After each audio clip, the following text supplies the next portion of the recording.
एकीकडे रुग्णालयात रुग्णांना उपचारासाठी खाट मिळत नाही, मात्र खोडाळ्यातील प्राथमिक आरोग्य केंद्राच्या रुग्णालयात चक्क श्वानाला आरामासाठी खाट मिळते। यामुळे प्राथमिक आरोग्य केंद्रात रुग्णांच्या जागी श्वान आराम करत असलेल्या बेडवर असल्याचे पाहून नक्की हा रुग्णालय मनुष्यांसाठी आहे की प्राण्यांसाठी आहे असा सवाल उपस्थित होतोय। कारण श्वानाला बेडवर पाहून हा प्राथमिक आरोग्य केंद्र की पशुवैद्यकीय यांचा गुरांचा दवाखाना म्हणावा। गंमत अशी आहे की मोखाडा तालुक्यातील खोडाळा रुग्णालयात रुग्णांच्या बेडवर चक्क कुत्रा झोपलेला असल्याची धक्कादायक व्हिडिओ समोर आली।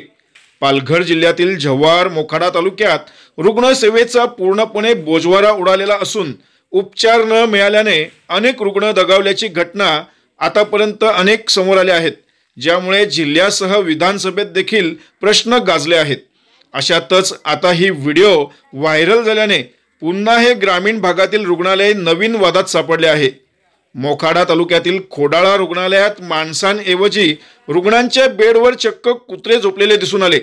यामुळे या रुग्णालयात माणसांवर उपचार केला जात नाही का असा सवाल उपस्थित होतोय। रुग्णालयात डॉक्टर, परिचारिका तसेच इतर कर्मचारी असतात, मात्र कुत्रा बेडवर झोपेपर्यंत रुग्णालयातील कर्मचारी काय करत होते? त्यातच डॉग बाईटच्या घटना अनेक वेळा समोर येत असतात, मात्र इथे डॉग स्वतः रुग्णालयात रुग्णांसाठी असलेल्या बेडवरच आल्याने रुग्णांना जर चावा घेतला तर पुढे काय?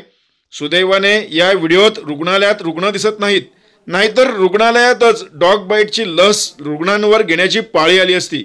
एकूणच या रुग्णालयात माणसांवर उपचार होत नाही का, म्हणून तर कुत्रे येऊन झोपत नाही ना? यावर आता प्रशासन काय कारवाई करते की पुन्हा जैसे थे? मग पालकमंत्र्यांच्या जनता दरबारात अनेक तक्रारीही पोहोचतात, तरीही आरोग्य विभाग अजूनही सलाईनवरच म्हणावे लागेल।